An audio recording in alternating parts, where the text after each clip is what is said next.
कैसे हैं आप लोग? उम्मीद है आप लोग अच्छे ही होंगे।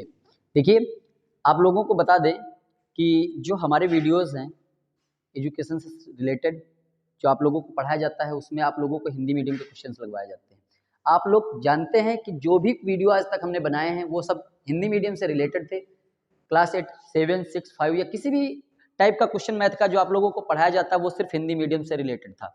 लेकिन आज आप लोगों के सामने देखिए बोर्ड पर जो सवाल लिखा हुआ है, class 8 subject math, English medium से रिलेटेड है। कक्षा 8 के एक बच्चे ने हमसे इंग्लिश मीडियम का सवाल पूछा।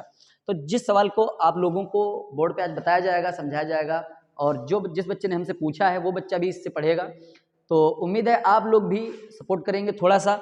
आप लोग यदि इंग्लिश मीडियम से पढ़ाई कर रहे हैं तो आप लोग भी समझिएगा, नहीं कर रहे हैं तो भी आप लोग इसको समझिएगा, क्योंकि ये चाहे कोई भी मीडियम हो, हिंदी मीडियम हो या इंग्लिश मीडियम हो, तो ये आप लोगों के लिए हितकर होगा। क्योंकि इस तरीके के क्वेश्चन जो हिंदी मीडियम में पूछे जाते हैं, उन्हीं को कन्वर्ट किया जाता है इंग्लिश मीडियम में। ऐसा नहीं कि इंग्लिश मीडियम में कुछ अलग से ही आता है। तो सबसे पहले वीडियो को शुरू करने से मैं एक बात कहना चाहूँगा, जैसा कि मैं पहले भी कह चुका हूँ, कि जब भी इस तरीके का कोई भी क्वेश्चन हल करते हैं तो सबसे पहले, चाहे वो हिंदी मीडियम में लिखा हो या इंग्लिश मीडियम में हो, सबसे पहले उस क्वेश्चन को अच्छी तरीके से पढ़ते हैं। तो सबसे पहले क्वेश्चन को हम अच्छी तरीके से पढ़ेंगे। देखिए लिखा है, 2 cars leave Delhi at the same time travelling in opposite direction if the average speed of one car is 5 km/h more than that of the other and they are 425 km apart at the end of 5 hours, what is the average speed of each? तो average speed, तो देखिए कह क्या रहा है, आप लोग समझने का प्रयास करिएगा। 2 कार्स हैं जो दिल्ली से क्या कर रही हैं, सेम टाइम पे छूट रही हैं। लीव माने होता छूटना, तो 2 कार्स लीव माने छूट रही हैं दिल्ली से सेम टाइम, एक ही समय पर 2 कार जो हैं दिल्ली से छूट रही हैं। Travelling in opposite side direction, opposite direction या अपोजिट साइड, ध्यान रखिएगा। मान लेते हैं यहाँ पर एक आप लोगों को फिगर बना के दिखाया जा रहा है, ध्यान दीजिएगा। मान लीजिए हमारी दिल्ली है, यहाँ से क्या है, 2 कार, 2 कार्स, यानी कि 2 कार्स ए एंड बी। यहाँ पर हम ये देखेंगे, जैसे कि मान लीजिए ये दिल्ली है हमारी, यहाँ से एक कार ए इधर की तरफ जा रही है और बी दूसरी तरफ जा रही है, यानी कि अपोजिट साइड में दोनों जा रही हैं। और कह रहा है if the average speed of one car is 5 kilometre more than the other, कह रहा है एक जो कार है इसमें से उसकी चाल दूसरी कार से 5 किलोमीटर प्रति घंटा ज्यादा है। तो मान लीजिए अगर कोई कार इसमें 20 की स्पीड में जा रही होगी तो दूसरी 25 की स्पीड में जाएगी, या 25 में जा रही तो 30 में जाएगी दूसरी। एवरेज स्पीड जो है उसकी 5 किलोमीटर प्रति घंटा ज्यादा है, ये आप लोग ध्यान दीजिएगा। फिर क्या कह रहा है, and they are 425 kilometre apart at the end of 5 hours. 5 घंटे के बाद वो कार जो दोनों हैं वो 5 घंटे चलती हैं अपोजिट साइड में, और उनके बीच की जो डिस्टेंस हो जाती है 5 घंटे के बाद में, इस तरीके से 5 घंटे चलने के बाद उनके बीच की जो डिस्टेंस है वो 425 किलोमीटर हो जाती है। और जिसमें दोनों के द्वारा चला गया जो टाइम है, दोनों के द्वारा चला गया टाइम वो 5 आवर्स हो जाएगा। ये ध्यान रखिएगा, ये क्वेश्चन में जो चीजें आप लोगों की गिवन हैं उन पर ध्यान दीजिएगा। तो ए एंड बी दो जो कार हैं आप लोगों की, वो जब चलती हैं अपोजिट साइड में, वो 5 आवर्स का टाइम लेने के बाद 425 किलोमीटर की डिस्टेंस कवर करती हैं, यानी उनके बीच की जो डिस्टेंस है वो 425 किलोमीटर हो जाती है। समझ गए होंगे, उम्मीद है आप लोगों को। देखिए क्वेश्चन तो इंग्लिश मीडियम का है, लेकिन आप समझने के लिए थोड़ा हिंदी का सहारा लीजिएगा, क्योंकि हिंदी के सहारा लेने के बाद में आप लोगों को क्वेश्चन समझ में आ जाएगा। 2 cars leave Delhi at the same time, 2 car जो हैं वो दिल्ली से एक ही समय पर छूटती हैं, निकलती हैं दोनों विपरीत दिशाओं में, और जब दोनों विपरीत दिशाओं में निकलती हैं तो वो अपने समय 5 घंटे लगातार चलती हैं, और 5 घंटा लगातार चलने के बाद उनके जो बीच की दूरी है अपोजिट डायरेक्शन की चलने के बाद वो 425 किलोमीटर हो जाती है। तो कह रहा है दोनों की, प्रत्येक की, यानी कि ए एंड बी जो कार हमने ली हैं, इन दोनों की एवरेज स्पीड जो है वो आप लोगों को बताना है। ठीक है, तो उम्मीद है आप लोगों को ये क्वेश्चन समझ में आ गया होगा कि कैसे क्या पूछा गया है। तो सबसे पहले हम क्या करते हैं, let the speed of car A, सबसे पहले हम कार ए की स्पीड ले लेते हैं। ठीक है, तो यक्स मान लेते हैं, x kilometre per hour, x kilometre per hour हो जाएगी स्पीड ए की, और मान लेते हैं ये हमारी फर्स्ट कार है। देखिए दोनों के द्वारा, बहुत सिंपल सा सवाल है, लैंग्वेज लंबी लिख दी गई, आप लोग समझ रहे होंगे कि थोड़ी दिक्कत हो जाएगी, नहीं लगेगा हार्ड है, ऐसा समझ करके ही किसी बच्चे ने हमसे पूछा कि सर ये समझ में नहीं आ रहा है कि इसमें क्या पूछा जा रहा है। तो आप लोग बिल्कुल भी चिंता ना करें और बिल्कुल भी ना हिचकिचाएं। देखिए मैं आप लोगों को पढ़ा रहा हूँ, ज़्यादा हाई लेवल की पढ़ाई तो नहीं है, लेकिन आप लोगों के जो सिस्टम में है वहाँ पर जो भी आप लोगों की दिक्कतें हैं, आप लोगों की जो भी समस्याएं हैं, मैं पूरी कोशिश करता हूँ उन्हें दूर करने की। और आप लोग हमारे साथ जुड़े हैं, आप लोग वीडियो देख रहे हैं, पढ़ाई कर रहे हैं, मेरे लिए इससे ज़्यादा खुशी की बात क्या होगी कि आप लोग मेहनत से पढ़ाई कर रहे हैं। तो आप लोग पढ़ाई करिए, जो भी आप लोगों को समस्या है वो आप लोग कमेंट करके बता सकते हैं, कोई भी क्वेश्चन आप उसकी पिक्चर खींच कर भी भेज सकते हैं, आप लोगों की उस समस्या का समाधान बिल्कुल 100% किया जाएगा और जितनी भी बेहतर तरीके से हो सकता है उतने अच्छे तरीके से किया जाएगा। तो आप लोग बस क्या है, आप लोग हमारे साथ जुड़े रहिए और किसी भी प्रकार की समस्या हो तो उसके लिए जरूर आप लोग बताइएगा। तो सबसे पहले देखिए, late the speed of car x kilometre, और देखिए जैसा कि आप लोगों को क्वेश्चन में बताया गया, दोनों कार जो हैं वो कितना टाइम लेती हैं, 5 घंटे का, यानी कि 5 आवर्स टाइम टेकन टू। तो टाइम इसमें लिख लेंगे, टाइम 5 आवर्स। अब देखिए अगर स्पीड है, टाइम है, तो अब हम क्या करेंगे, इसमें क्या निकालेंगे, डिस्टेंस निकाल लेते हैं, DISTANCE, distance cover by car A. तो जो डिस्टेंस देखिए, अगर हमारी कार ए की स्पीड है, कार ए का टाइम भी लिख लिया गया, तो अब उसकी हम क्या करेंगे, डिस्टेंस निकालेंगे कि ए के द्वारा जो हमारी डिस्टेंस कवर की गई है वो क्या है। तो डिस्टेंस का सूत्र क्या होगा, आप लोग बता दीजिए।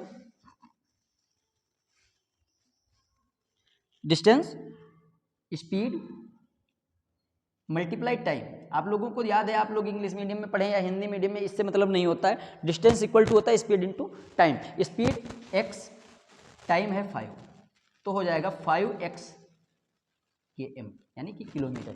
कार जो A है वो कितनी दूरी तय कर लेती है 5 घंटे में, 5x किलोमीटर। इसी तरीके से आप लोग ध्यान दीजिएगा। अब देखिए ये तो थी हमारी बात कार A के लिए, अब यही काम हम कार B में देखेंगे। Car B, speed cover, speed of car B। तो कार B की स्पीड देखिएगा 5 km मोर देन A, तो x plus 5 kilometre per hour हो जाएगी। ध्यान दीजिएगा, इस क्वेश्चन में देखिए लिखा गया है कि 5 किलोमीटर, यानी कि 5 किलोमीटर मोर देन A से 5 किलोमीटर ज़्यादा है डिस्टेंस उसकी स्पीड, इसलिए हम क्या करेंगे, x plus 5 kilometre per hour लिखेंगे। टाइम देखिए, कार A हो या कार B हो, दोनों का जो टाइम है वो 5 आवर का ही है, तो इस तरीके से इसका भी 5 आवर्स हो जाएगा टाइम। अब देखिए स्पीड हो गई, टाइम हो गया, अब हम क्या करेंगे, कार B के द्वारा जो कवर की गई डिस्टेंस है उसे हम निकालेंगे। तो डिस्टेंस कवर बाई B। देखिए इसके लिए भी टाइम, फार्मूला वही है, speed into time, speed into time. Speed देखिए यहाँ पे आप लोगों की x प्लस 5 और जो टाइम है 5 आवर्स, तो ये हो जाएगा 5x प्लस 5 5 या 25 किलोमीटर, km यानी कि किलोमीटर। तो स्पीड जो कार B की है वो 5 मोर देन A, तो x प्लस 5 बाई h हो गया, टाइम हो गया 5 आवर्स। अब डिस्टेंस कवर्स बाई B, यानी कि B जो कार है वो उसके द्वारा 5 घंटे में जो डिस्टेंस कवर की गई है वो कितनी है, x plus 5 into 5, 5x plus 25 kilometre. अब यहां से आप लोग ध्यान दीजिएगा, जब आप लोगों की A द्वारा कवर की गई डिस्टेंस निकल आई, B द्वारा कवर की गई डिस्टेंस निकल आई, और दोनों की डिस्टेंस का जो गैप है, दूरी का जो अंतर है बीच में, वो ध्यान दीजिएगा क्वेश्चन में लिखा हुआ है, वो है 425 किलोमीटर। तो देखिए अकॉर्डिंग तो क्वेश्चन, देखिए उसका जो क्वेश्चन का कहने का जो रूल है उस पर ध्यान दीजिएगा कि कार A, यानी कि कार A और कार B के द्वारा जो डिस्टेंस चली जाती है वो 425 का गैप हो जाता है उसमें, अब चलने के बाद इतना हो जाता है। तो हम सबसे पहले कार A की डिस्टेंस जो हमारी निकली 5x वो नोट करेंगे, प्लस कार B की जो है 5x प्लस 25, और दोनों का जो डिस्टेंस कवर किया गया है वो 425 का वो नोट करेंगे। 5x हो जाएगा 10x प्लस 25 इक्वल टू 425। देखिए आप लोगों को स्टेप बाय स्टेप हर चीज़ बताई जा रही है, आप लोग कहीं भी कंफ्यूज हो जाए तो कोई भी लाइन समझ में ना आए तो दोबारा भी आप पूछ सकते हैं, ठीक है। तो ये 10x इक्वल टू 425 प्लस इधर कन्वर्ट करेंगे तो 25 माइनस में हो जाएगा 10x। 425 में से 25 निकालेंगे तो कितना बचेगा 400। x बराबर हो जाएगा 400/10। 0 से 0 चला गया तो x बराबर हमारा हो जाएगा 40 किलोमीटर। देखिए अब आप लोगों को बता दें x का जो मान आया है 40 आ गया, x का मान 40 आया। अब देखिए x हमने क्या लिया था, a की स्पीड ली थी, कार a की स्पीड ली थी कितनी, x। तो अब हम आंसर डाल के लिख सकते हैं। देखिए हमारा आंसर भी x बराबर 40 आ गया। अकॉर्डिंग टू क्वेश्चन कह रहा था कार ए और कार बी द्वारा जो डिस्टेंस की कवर की गई वो 425 थी। 5x + 5x + 25 दोनों की डिस्टेंस आई और क्वेश्चन के हिसाब से 425 था। नोट किया गया, x की वैल्यू आ गई हमारे पास 40। अब हम क्या करेंगे कि जब हम इसको आंसर में नोट करेंगे तो दोनों के देखिए क्वेश्चन में क्या कह रहा है, what is the average speed of each, प्रत्येक की एवरेज स्पीड क्या है। तो सबसे पहले लिखेंगे स्पीड ऑफ कार ए। तो कार ए की स्पीड देखिए हमने x ली थी, तो x का मतलब है 40 किलोमीटर/आवर। ये हमारी स्पीड किसकी हो गई, कार ए की। और इसी तरीके से जब हम कार बी की नोट करेंगे तो स्पीड ऑफ कार बी, तो 40 थी देखिए और 5 इसमें मोर देन ए, तो 45 km/h यानी कि किलोमीटर/आवर। तो आप लोग ध्यान दीजिएगा कि जब स्पीड कार ए द्वारा तय की स्पीड है कार ए की 40 और स्पीड कार बी की है 45। आप लोगों को बता दें जब दोनों कार 5 घंटे चलती हैं तो जैसे चेक कर सकते हैं 40 किलोमीटर की स्पीड से कार ए चलती है जब, तो वो 200 किलोमीटर दूरी तय कर लेती है। और जब 45 किलोमीटर की दूरी से स्पीड से चलती है कार बी तो वो 225 किलोमीटर दूरी कवर करती है। इस तरीके से दोनों अपनी विपरीत दिशाओं में चलते हुए 5 घंटे में 425 किलोमीटर की डिस्टेंस कवर कर लेती हैं। ठीक है, तो आप लोगों के समझ में आ गया हो गया अच्छी तरीके से। कोई भी अगर स्टेप समझ में नहीं आया तो आप लोग दोबारा भी पूछ सकते हैं। और देखिए जैसा कि हमने बताया था कि हम आप लोगों के लिए जुड़े हैं, आप लोगों से, आप लोगों के बेहतर भविष्य के लिए, तो आप लोग भी हमारे साथ अच्छे तरीके से जुड़े रहिएगा। कोई भी समस्या होती तो आप लोग हमें जरूर बताइएगा। और उम्मीद है आप लोगों को सवाल समझ में आ गया होगा। बस आज के वीडियो में इतना सा ही हम आप लोगों को पढ़ाएंगे, लेकिन अगर आप लोगों की कोई समस्या है तो अगले वीडियो में फिर मुलाकात होगी। कोई भी बच्चा अगर हम लोगों से कोई भी इस तरीके से क्वेश्चन पूछता है तो आप लोगों को वीडियो के माध्यम से बताया जाता है, क्योंकि हम या कोई भी टीचर वहाँ उस बच्चे के पास जा करके उसको नहीं पढ़ा सकता, नहीं बता सकता। इसीलिए एक इंटरनेट के माध्यम से, वीडियो के माध्यम से ये सब जानकारी उन बच्चों तक पहुँचाई जाती हैं, जिसके लिए बहुत से टीचर आप लोगों के लिए प्रयास करते हैं। और उसी कड़ी में हम भी आप लोगों के लिए जुड़े हुए हैं आप लोगों के साथ। तो आप लोग भी इसी माध्यम से पढ़ाई करिएगा और हमसे बताइएगा, अपनी समस्याओं का समाधान लीजिएगा। और आज के वीडियो में इतना सा ही, मिलेंगे अगले वीडियो में।